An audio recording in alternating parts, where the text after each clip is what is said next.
Hi, I'm Juan Zapata, a production assistant here at C-SPAN. The Afterwards podcast is taking a Thanksgiving break this week, but we wanted to showcase one of our other podcasts, Booknotes Plus. Afterwards, we'll be back in this feed next week. The Great Stewardess Rebellion, how women launched a workplace revolution at 30,000 feet. This is a book by Nell Wulfhart. She wrote the New York Times column Carry On from 2016 to 2019. In the introduction to her book, Ms. Wulfhart says, quote, "It wouldn't be much of an exaggeration to say that in the 1960s, the airplane cabin was the most sexist workplace in America. Since then, the flight attendants' achievements are, even from today's perspective, remarkable," the author states. She goes on to say, since the 60s, they forced the airlines to promote them alongside men, to pay them fairly, to treat them as legitimate workers.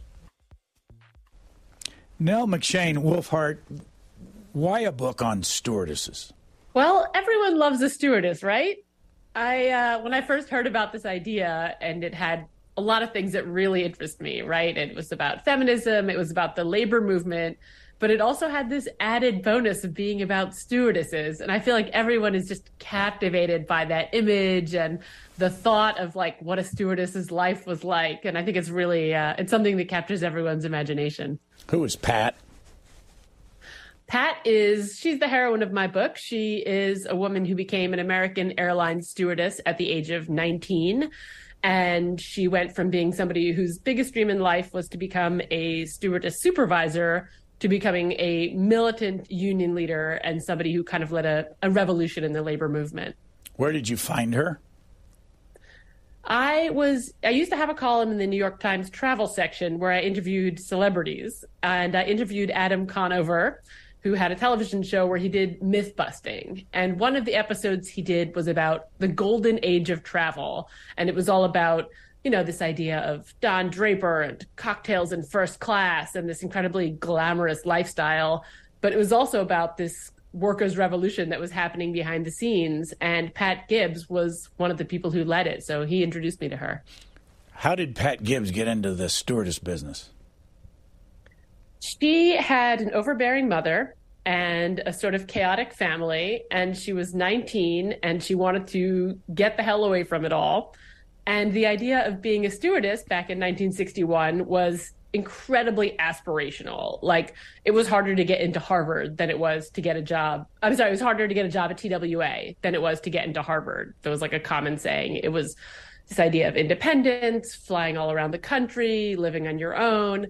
And, there's like a lot of sex appeal to it also. The idea that you would be, dating a man in San Francisco and having dinner with him and the next morning flying to New York for a day of sightseeing. It was this incredibly aspirational, glamorous job. And so Pat absolutely bought into it, and off she went. Where did she go and how did she get into it?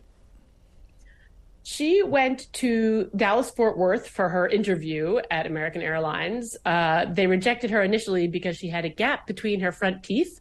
So they sent her home. She went to the dentist. She got some braces, wore them for a few months, and then she went back. And then when she was hired, she was sent to the American Airlines Stewardess College in Dallas-Fort Worth, which was where all the trainees in the 60s went. Actually, that's where they still go. And it's a 6-week-long training program that was all about how to serve passengers in the airplane and how to conduct an emergency exit. But it was mostly about how to look the part, how to put on your makeup properly, how to do your hair in a certain way, how to wear a girdle. It was required to wear a girdle, how to walk in high heels. And it was known colloquially, and I think it still is, not as the American Airlines Stewardess College, but as the Charm Farm. What did she have any trouble getting approved, and how many get approved in those days that applied? Her main problem was, before she went for the interview, she knew she had to lose weight because there are incredibly strict weight restrictions, and you had to be extremely slim to get a job as a stewardess, even to get an interview. So she went on sort of a crash diet before she went down for her first interview, and then she got the braces, and then she was considered like fit to be a stewardess. And after that, it was mostly a question of following all the rules and going through, making sure that you looked perfect every day, and from your nail polish to your hair to your girdle. What was the reaction of her mother when she went through this at the time?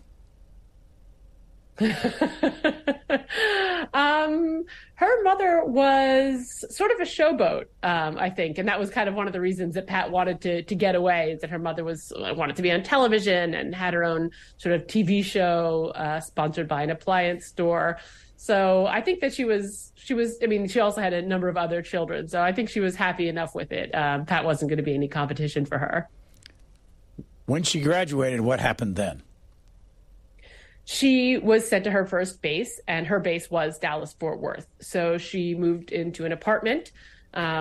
Most stewardesses lived with a bunch of other stewardesses because they weren't paid very much. And so they'd be 4 to 5 to an apartment, 2 to 3 to a room. And they called these apartments stew zoos. They were usually big apartment buildings near the airport filled with stewardesses.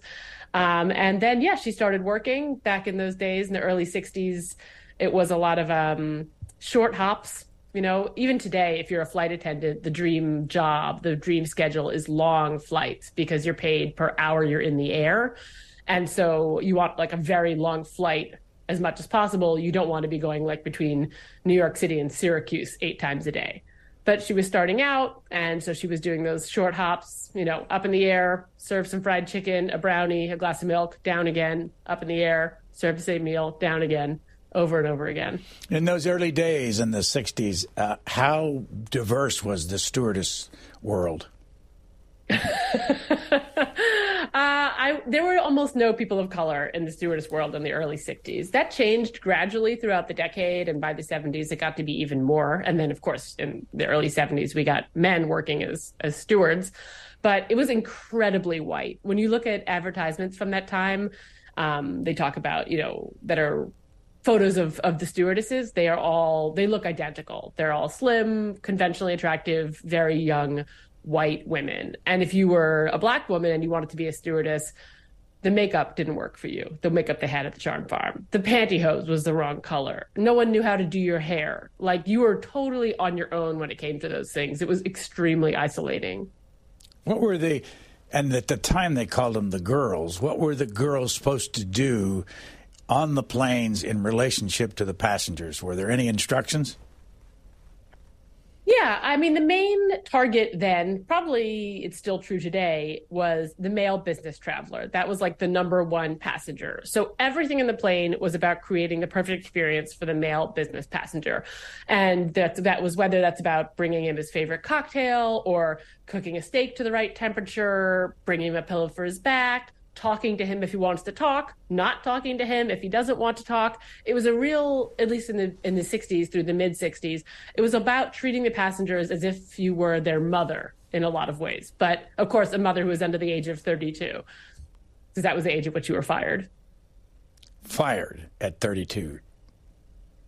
Most people didn't actually make it to 32 because if you got married, you were also fired. Or if you had children, you were fired. And the turnover was extremely high. Like, most stewardesses would start at the age of 19 or 20, work for a few years, and then get married and disappear.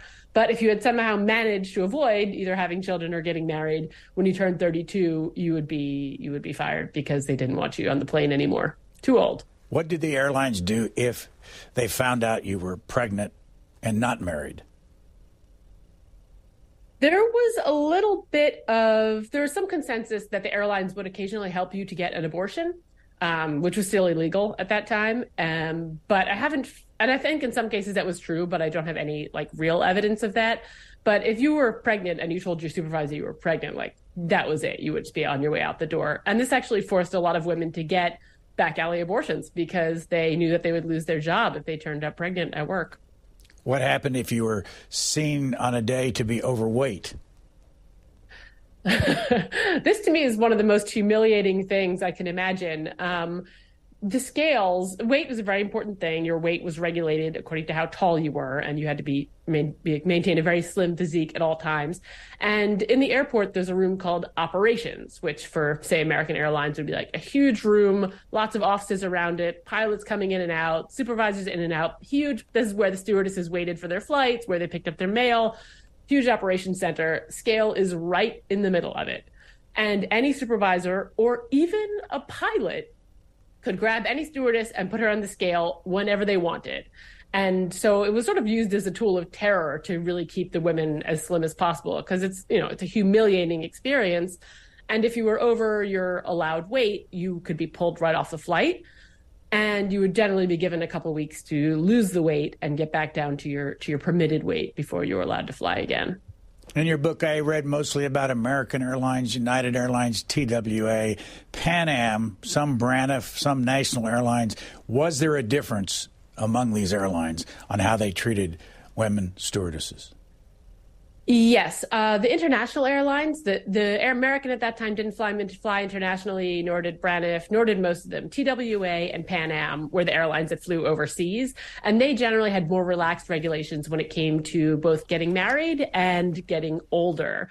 And each of the airlines that flew domestically, Eastern or American or United, they had their own set of regulations. So, weight would be different and age would be different, but not by very much. They all had really, really strong weight restrictions in place. They all had rules about not flying past a certain age. There was just a little leeway in how many pounds and how many years. Before we continue on the book, tell us, where are you today? I'm in Montevideo, Uruguay. I've been living here for about 8 years, but I'm originally from Philadelphia. Why Uruguay? Well, before I started writing this book, I was a travel writer, also before the pandemic. And I've been living abroad my entire adult life. I like to move around a lot. But I'm in Uruguay specifically because my partner actually got a job here. And what are you doing besides writing this book? Do you have a regular job? No, writing a book, it turns out, is a full-time job. It takes all of your time and attention. And so that has been what I've been primarily been occupied with for the past couple of years. Where'd you grow up? Philadelphia. Where'd you go to school? To college? Yeah. I went to college in Dublin. I went to Trinity College. My mother is from Northern Ireland, so it was a lot cheaper for me to go to school in Ireland than it would have been to go in the United States. And also it was very enjoyable. When did you develop your interest in writing? I've always been a reader. I think that's the answer most writers would give you, is that like if you're somebody who grew up reading voraciously, that you have a natural ability to write that just comes with the territory. And it was something I was always naturally good at and came reasonably easily to me. So when it came to building a career as a travel writer and then to writing a book, it made sense. It was a good fit. So how did you get this idea of doing a book? And how long did you have to think it through and how long did it take you to find a Pat Gibbs and a lot of the other Tommy and Sonia and all the others that you write about in the book? Well, once I did that interview with Adam Conover for the New York Times, I actually remember saying to him on the phone as he was telling me about this, I was like, that sounds like it would make a great book. And then I just sort of ran with the idea. I take action pretty quickly. If I get a good idea, I like to move on it right away. So I dove right into the research. I conducted many, many, many, many hours of phone interviews. And later I would go visit them all in person and conduct in-person interviews, which was really a pleasure. And I spent about 6 months working on the book proposal with my agent. And then I think about a year and a half writing the book. But a good amount of the research and the base work was already finished during the proposal time. When did you write the column Carry On with the New York Times, and what was it usually about? You said celebrities, but what was the point of the column? This was the best gig I have ever had. It ran from 2016 to 2019 in the travel section of the New York Times. And it was basically just calling up celebrities and asking what they brought with them in their carry-on luggage, which it's sort of been a feature of media for a while now, like what's in your handbag, what's in your suitcase, all sorts of things. But I can't get enough of those stories. I love to know what's in somebody's handbag. And it was just a good way to bring some celebrities to the section and liven it up a little bit, and also just to learn about the very weird and wonderful things that people travel with. Give us a couple of examples. I think one of the smartest ones, Adie Bryant from Saturday Night Live, she traveled with her own colorful pillowcase so that if she was like talking to someone on FaceTime or Zoom from a hotel room, she would have this like smiley face background or like a very colorful fabric background that I thought was really like a fun and homey sort of thing to add a little color to the hotel room. I thought that was kind of nice. And somebody brought a folding flower vase that like then they would, if they were in Mexico City, they would walk around and buy flowers, then come back to the hotel and they'd have this little vase that they could just open up and put the flowers in and make the hotel room seem nice. You have some ad copy in the book and some photos of ads that the airlines had back in those days in the 60s. I want to run one. This one is from Southwest Airlines, and people who won't be able to see it should envision a stewardess in a short skirt or mini outfit of some kind. I think it was orange, standing on a runway with airplanes flying over her head. It's not very long. This is from 1971. Let's watch it. Remember what it was like before there was somebody else up there who loved you? There was no such thing as executive class service to Dallas, Houston, and San Antonio. With first-class legroom, free cocktails for everyone, and a schedule you could depend on.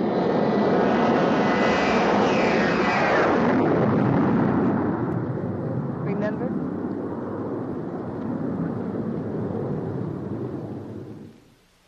So what were they selling in that ad? Well, first of all, for those people who haven't seen that ad, this stewardess is wearing the shortest pair of hot pants anyone has ever seen and lace-up go-go boots. So if you can picture yourself wearing that outfit, serving hot coffee to a plane full of 150 people, I mean, you're a better stewardess than I would be. It took a turn, sort of. We talked earlier about how in the 60s, the ads were all about caring for the passengers and really treating them like almost like a child, giving them whatever they wanted, coddling them, pampering them. And then as the airlines get into the 70s and there's like sexual liberation, and they're also trying to differentiate themselves from the other. Each airline is trying to develop a personality. And they realize that the best way to do this is through their stewardesses because, their safety records are the same, their destinations are mostly the same, but they each sort of narrow in on these different kinds of women that they like to hire in terms of what they look like, their face and their body, and what kind of uniforms they put them in. And the 70s see this slew of ads that are all about the sexy stewardess and how you get on this plane and she's going to do whatever you want. And it's going to be this like a lot of double entendres, a lot of innuendo in all of these ads. And as you can imagine, not every stewardess enjoyed that. Well, here's one more. This one is from National Airlines, which no longer exists. It merged. And this is from 1974. And it's Judy. And Judy's driving, and she's at the beach eventually. And she takes her trousers off and has a bikini on and heads to the water. That's what you would see if you heard this commercial. Everything you've heard about us Miami girls is true. We're always on the move. I'm Judy, and I was born to fly. Fly me to Houston. National has non-stop DC-10s every day. Or fly me to New Orleans on the only DC-10s. You can fly me morning, afternoon, or night. Just say when. I'm Judy, and I was born to fly. Fly me. Fly Judy. Fly National. Now, that's long after Pat started as a stewardess, but what was the reaction among the people you talked to when that ad started to run? The Fly Me campaign really kicked off something because there had been these sort of like sexy stewardess ads for a while. They were becoming very common. But the Fly Me campaign was huge. There were T-shirts, there were mugs, there were baseball caps. Like one of the big ads was just a photo of a woman's face, a real working stewardess, by the way. Her name was Cheryl. And the ad just said, "Fly me. I'm Cheryl. Fly me." And that was the whole ad. And then there were follow-up ads, like millions of people flew me last year, or you can fly me to Florida, all using pictures of real working stewardesses and their real names. And the Fly Me campaign, it didn't bother every stewardess. A lot of stewardesses kind of enjoyed the idea of this. It added to the glamour of the job to be seen as this like super sexy person flying all around. But a lot of women, as you can imagine, hated that their employers were sort of pimping them out to sell tickets. And the Fly Me campaign caused a lot of picketing. The ad agency that came up with it was based in New York. And so the stewardesses would go out there and picket the ad agency. And actually, so did members of NOW, the National Organization for Women. So they went to the ad agency. They were out there with signs. And instead of saying, fly me, the sign said, go fly yourself. And one of my favorite stories is that the owner of the ad agency, his name was Bill, he came out to these protesters and he tried to sort of appease them by handing them flowers, which was a misguided move. It meant they just went home. They made new signs that came back and said, "I'm Bill, fire me." So, but yeah, it was a very powerful and really well-known campaign. When did life start to change for Pat and others that she was around in the business? The first half of my book deals with a lot of these things. During the 60s, the main battles were to get rid of things like the no marriage rule and the no kids rule, and they be fired at age 32 rule. So it's actually really dramatic. There are like court cases, there are hearings, there's like intense negotiations at the bargaining table between the union and the airlines. But it's something that happens step by step. And a lot of the times it's, 2 steps forward, 1 step back, because the airlines are determined for as long as possible to keep the people in the job all female, all young, all slim, all conventionally attractive. Like, it was just in their best interest to do that. But through a lot of different machinations and pretty ingenious ideas, Pat and her colleagues bring down a lot of these rules, including a lot of hard work from the women at the Equal Employment Opportunity Commission. And as we're coming into the 70s, the rules are much more about appearance now. Things like the weight limit, and women weren't allowed to wear glasses, and they were put in, these ludicrous uniforms. There were the hot pants that we heard of earlier, but there were also things like paper uniforms. TWA for a while introduced uniforms made out of paper, and of course they tore, they ripped, they got stains, they didn't last very long. And I think my favorite example is when American Airlines introduced a sort of frontier look, which was a tartan miniskirt, a tartan vest, and a Daniel Boone-style raccoon cap. So it's not exactly what you want to wear when you're standing at the front of the plane trying to get the passengers to take you seriously and listen to the safety demonstration. I'm looking at an ad in your book from United Airlines. I'm going to read it. And the only way to describe it is you have a young, attractive, she actually has dark hair. It's a black and white ad. And she is pinning a boutonniere on a man who's not exactly a matinee idol. He's older, heavy glasses, so people can envision that. And it says, we hope you had a pleasant flight. We tried to make it so. It arrived on time, you ate well, you went to sleep after dinner. Why not? You work hard. When the flight landed, the stewardesses smiled goodbye like she really meant it. She does. She even straightened your boutonniere. You get this kind of extra care every time you fly with us. Come back soon. Comment from you? United Airlines, for a while, actually, they had a tagline at the bottom of each one of their ads that said, "She's going to make someone a great wife." So it's like, it was really all about, like I said, service and taking care of these men and making sure that they felt like they were the only passenger on the plane.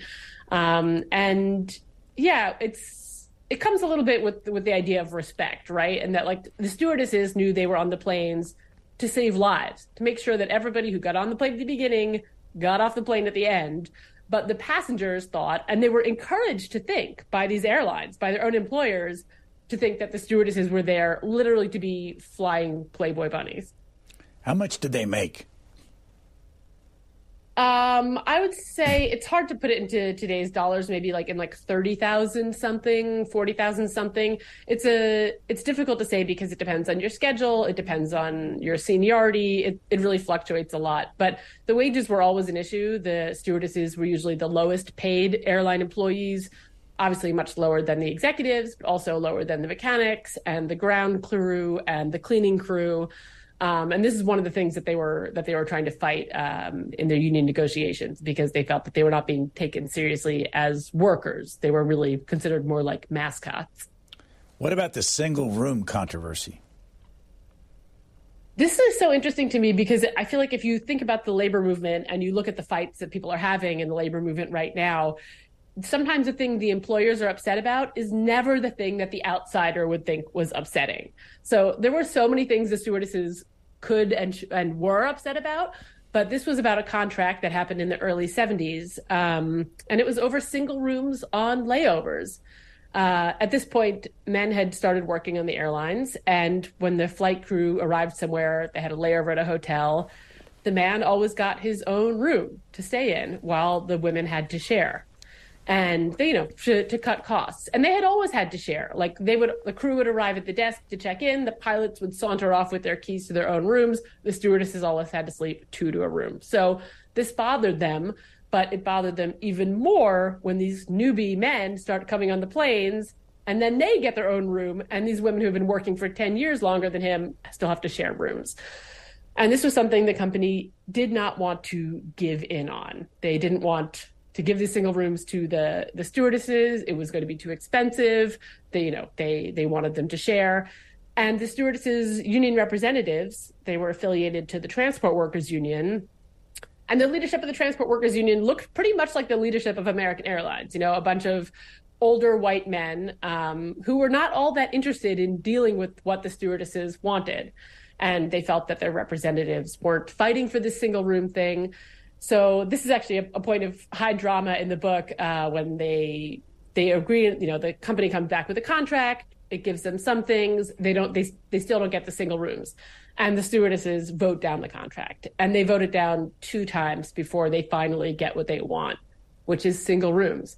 And I think this is just one of the things that, from the outside, we would be thinking wages, pensions, benefits. This stuff is way more important.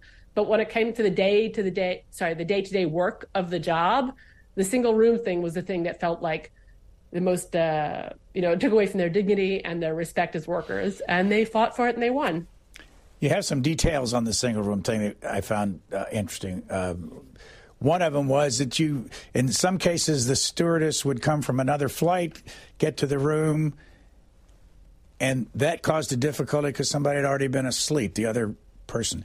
The idea that somebody snored, so they ended up having to sleep in the bathtub. And then one more, which was probably the hardest to read, was the relationship that the white stewardesses had with the black stewardesses. And explain all that and why that was even an issue.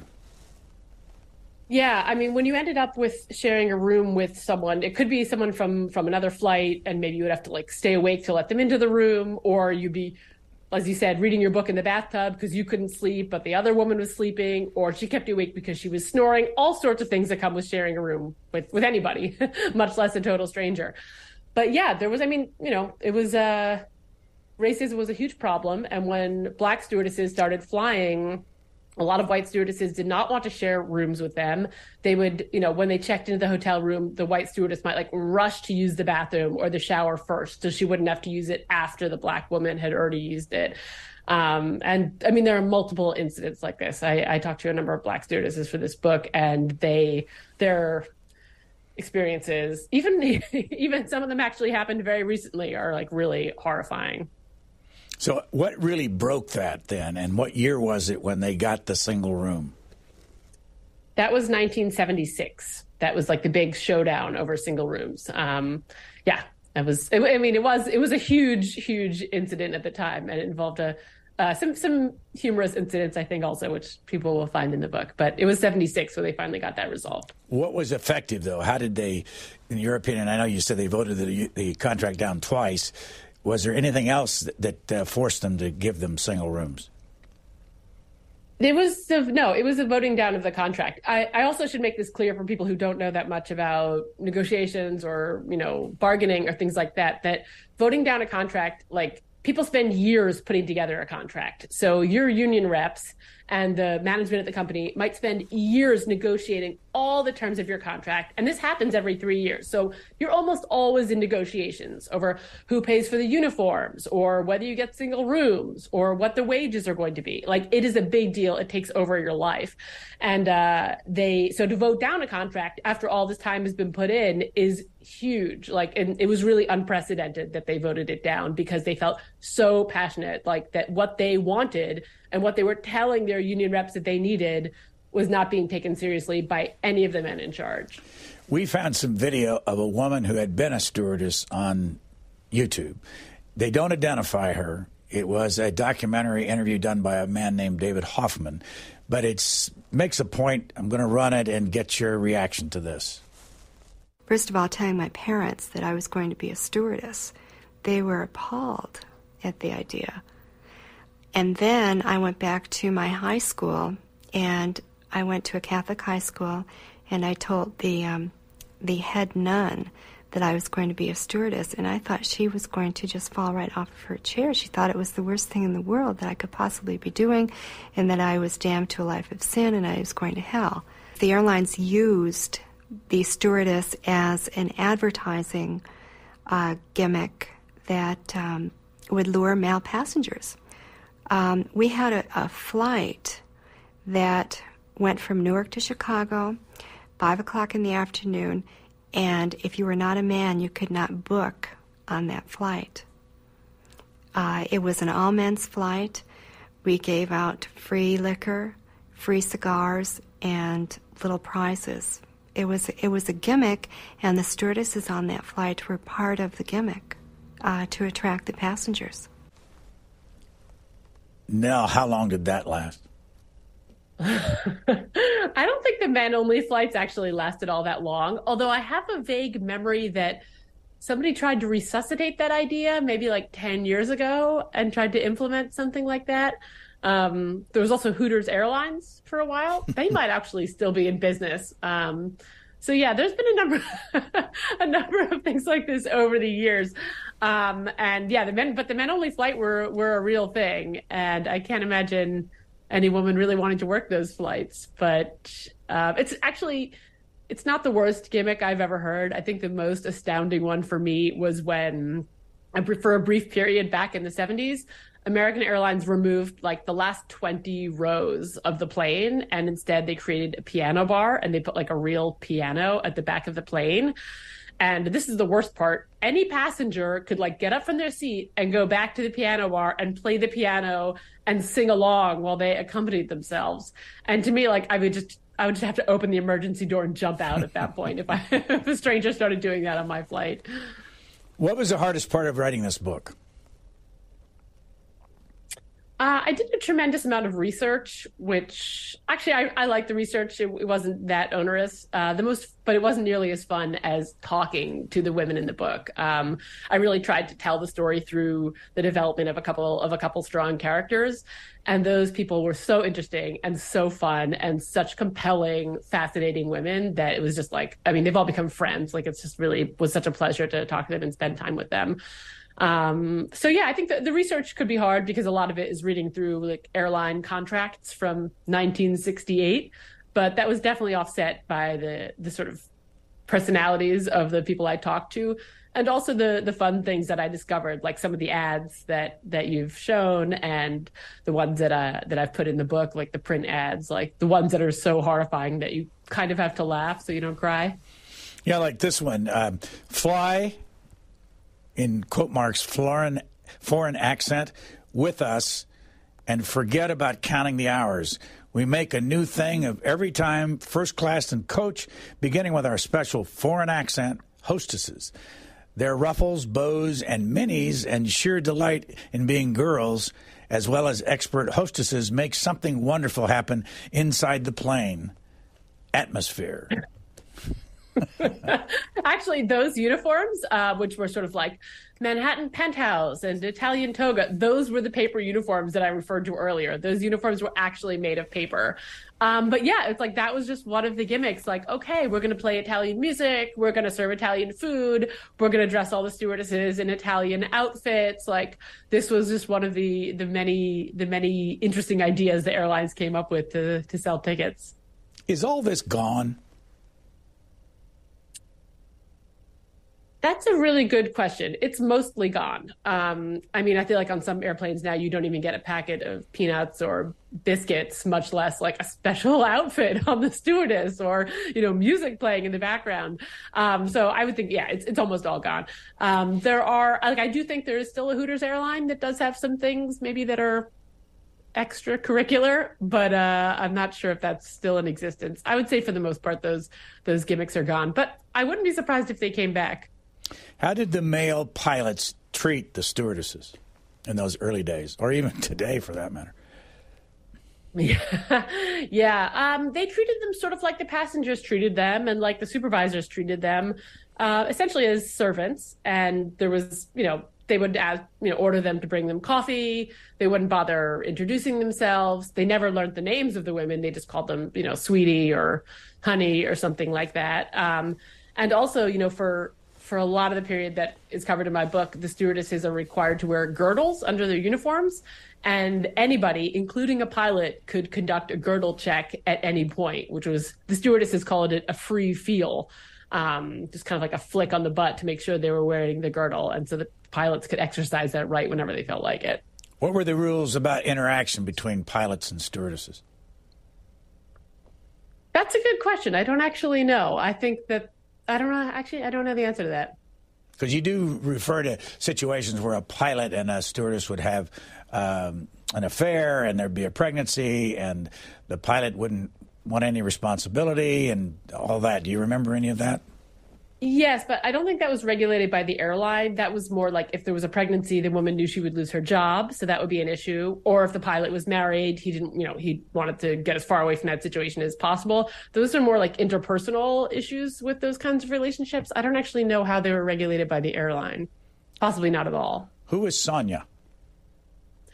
Sonia Pressman is like the third main character in my book. She's still around. She lives in Sarasota. She is a tiny little Jewish lady who was actually a refugee from Germany in the 1930s. And she became the first woman attorney in the general counsel's office at the Equal Employment Opportunity Commission.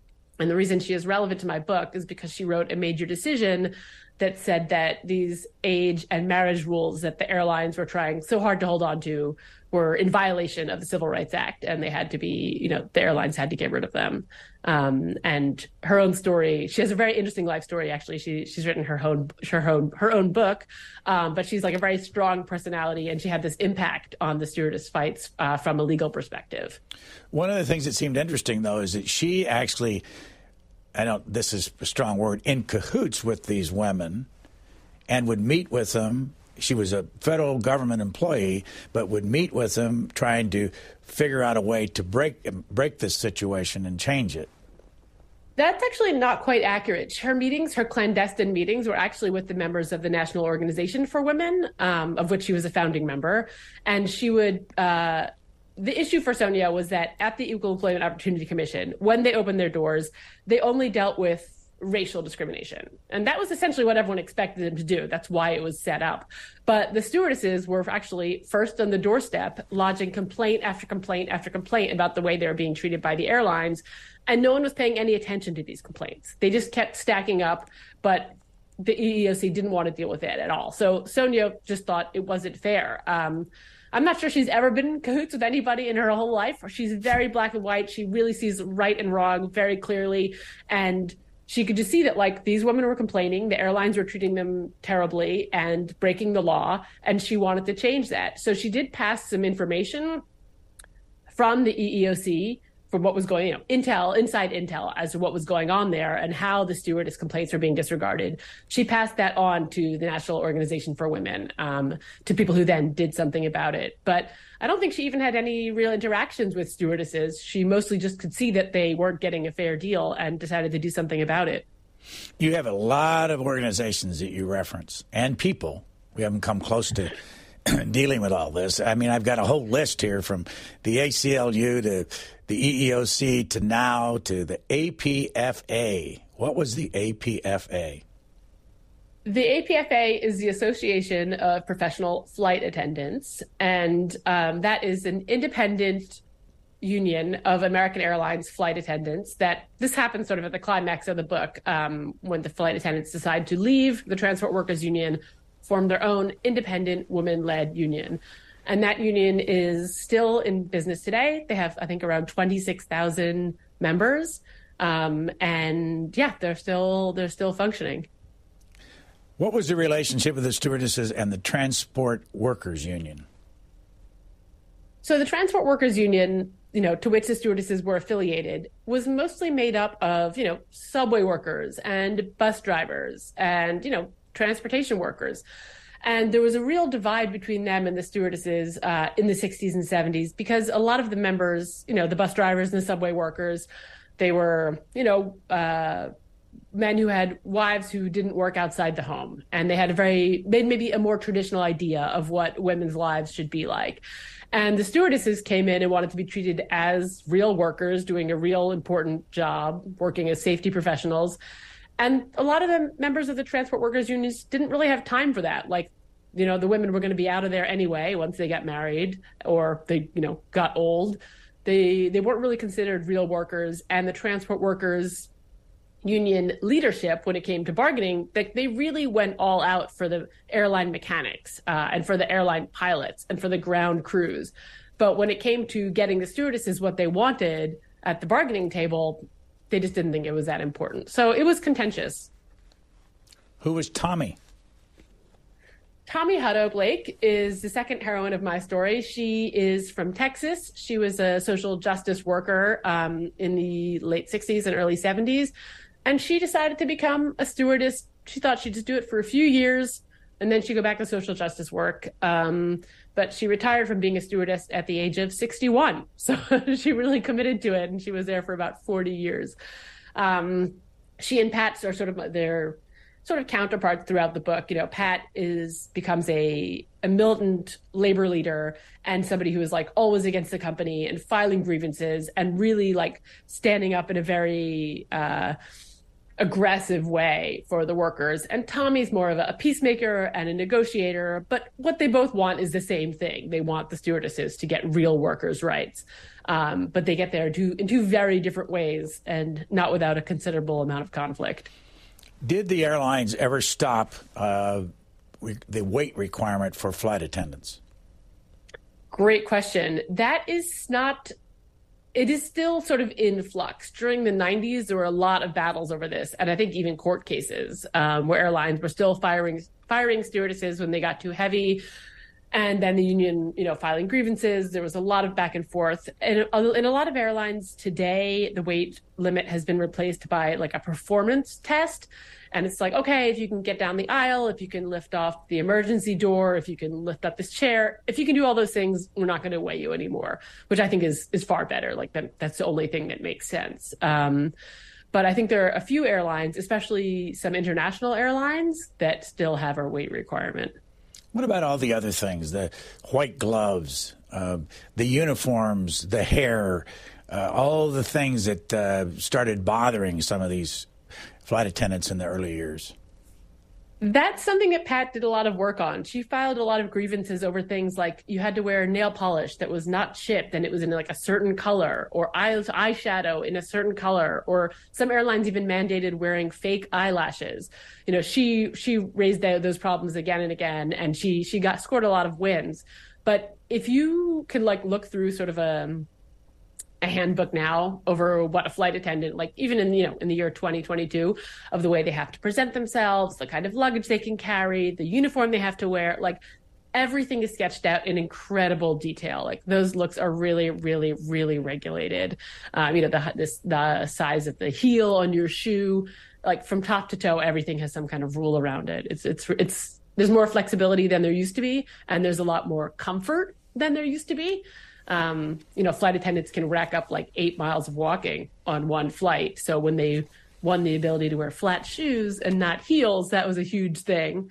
But they're still incredibly, incredibly tightly regulated what they can and cannot wear. I'm looking at another ad. It's sometimes hard to read. It's the print's so small on the ad. But this is an American Airlines ad. And it's the headline on it is, "Think of her as your mother." I assume you remember that. "She only wants what's best for you. A cool drink, a good dinner, a soft pillow, and a warm blanket." I can go on, but do you remember this ad? And it says this is actually a very... Sorry, go ahead. No, I was just going to say it ends by saying, "That's the American way. Fly the American way. American Airlines." I think this ad is actually very confusing because when you look at the picture, you can see it in my book. It's a very slim, conventionally beautiful woman sitting with her legs tucked up under her on a chair in like a mini dress, gazing into the camera. It's almost seductive. But then, the copy says, "Think of her like your mother." So it's a little bit confusing, I think, in that way. But of course, this was a great fodder for protests. And one of the ideas Pat had was to blow up this ad, "Think of her as your mother," and then write on the sign, "Would you fire your mother at 32?" And she could use that as a picket sign to protest against the fact that they were getting fired at this young age. Here's another video moment. It's an ad in which it's graduation time. And this particular one, let me just double check, make sure it's United Airlines commercial back in the 60s. And there's a lot, if you could see, there's a lot of emotion. Some of this, at that time called stewardesses, were crying because it was graduation day. You'll hear it, at least if you're my age, you'll hear a familiar male voice doing the ad. Let's listen. "All my bags are packed. I'm ready to go. Graduation day at United Stewardess College. I hate to wake you up, but the dawn is breaking. It's early morning. It's a happy day for the girls and their parents. I'm so excited, just can't wait to fly. Kiss me and smile for me. Above all, it's a day when the friendly skies become even friendlier. I'm leaving on a jet plane." One of the great radio voices has nothing to do with what we're talking about, but when you saw that, they were putting on their hats and all this emotion. And did they do things like this anymore? Actually, the graduations, I think, look a little bit the same. You can even see photos on Instagram if you follow some airline accounts. And a lot of it is, there's a lot of tradition built into it. Like there is a staircase at the American Airlines Stewardess College, AKA the Charm Farm. And every year the graduating students lined up on that staircase and they took a picture. And these women, at least in the beginning, looked so alike that even Pat would look at her graduation photo and she couldn't pick herself up like out of the lineup. She wasn't sure which one she was because they looked so alike. But I think they still take those graduation photos on that staircase. And there are a lot of traditions, and people are proud to be flight attendants. Like it's a job with a lot of dignity. You are like a professional, a safety professional. And, it's a really important job, especially as we saw during the pandemic. Like it was essential work. So yeah, I think some of those traditions are really nice. Some of them I'm happy that we've said goodbye to, though. You've got to tell this story. It's out of context of what we're talking about. But at one point we learned that Pat is a lesbian. Mm-hmm. All right. Spoiler alert. Yes. Yeah. Well, but the reason I bring it up is because the story of her getting married to a man who, as I remember, well, you tell the story. I've gone. Yeah. This is actually outside the scope of the book. This happens after the book ends, but I think I included it in the afterword. When you get married, you get you have a travel pass. If you work as a flight attendant, you can fly for free. And depending on your seniority, you're often in first class. And, your partner, or your husband or your wife often also gets a travel pass. And when Pat's brother was very sick, she married his partner so that he could have the travel pass and that he could travel for free to, for healthcare reasons, because he wouldn't have been able to afford it otherwise. And her supervisor at the time was like, even though Pat was an out lesbian at this point, her supervisor was so obtuse that he sent her a card saying like, "Oh, congratulations on your marriage. I'm so happy for you." Where is Pat today, and is she married? She has a partner, a long-term partner, and they live in Texas.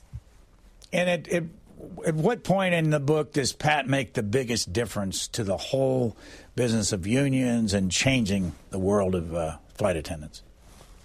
Yeah, this really is the climax of the book when Pat and a group of other stewardesses make the decision that they want to leave the Transport Workers Union and they want to stop having their lives dictated by these older men who are not taking them seriously as workers. And instead, they're going to form their own union led by women, led by flight attendants, and they're going to do their own bargaining and their own negotiating.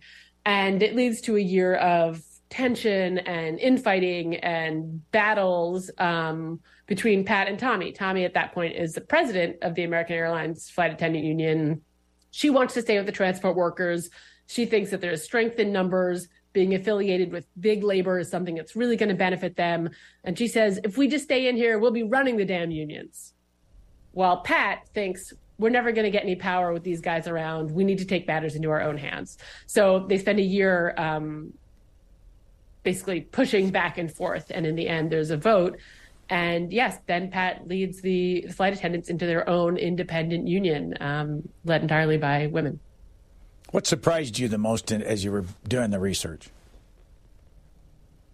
Honestly, the most surprising thing, besides the requirements for being a stewardess, like the age requirement and the weight requirement, were some of the uniforms and some of the ads. Like, it was almost unbelievable to me that, first of all, that you could make women wear hot pants and, then do all the work of a flight attendant in hot pants and go-go boots.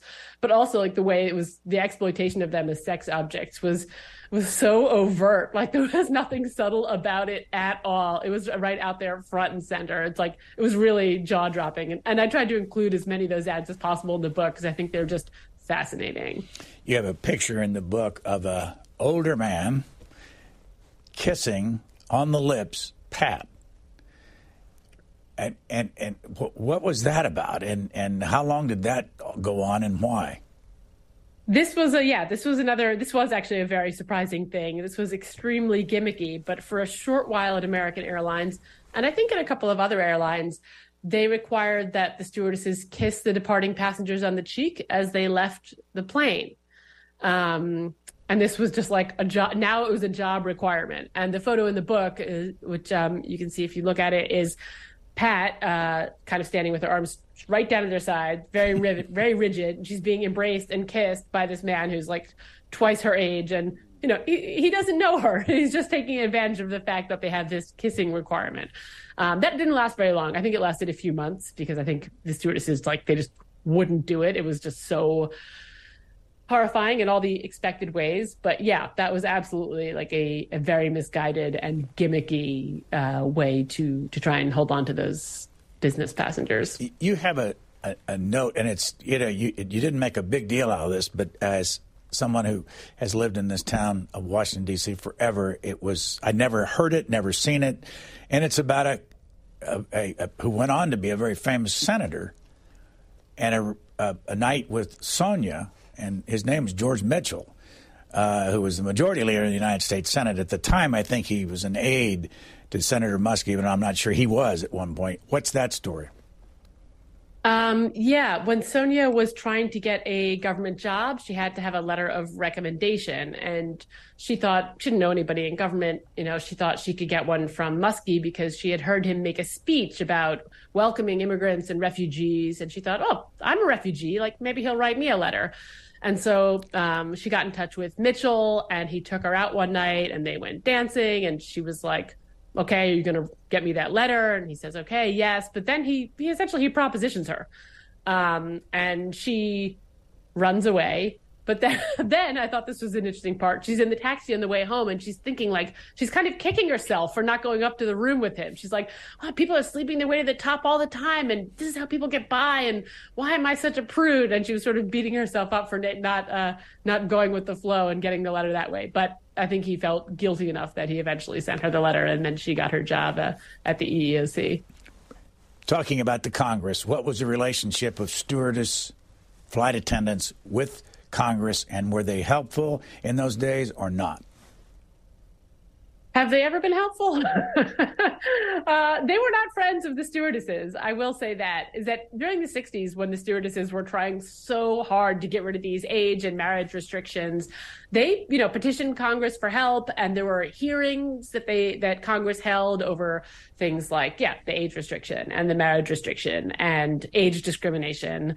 But the details of those hearings are also very depressing. You would get a group of stewardesses in the room, and then several congressmen sitting in front of them, like a panel.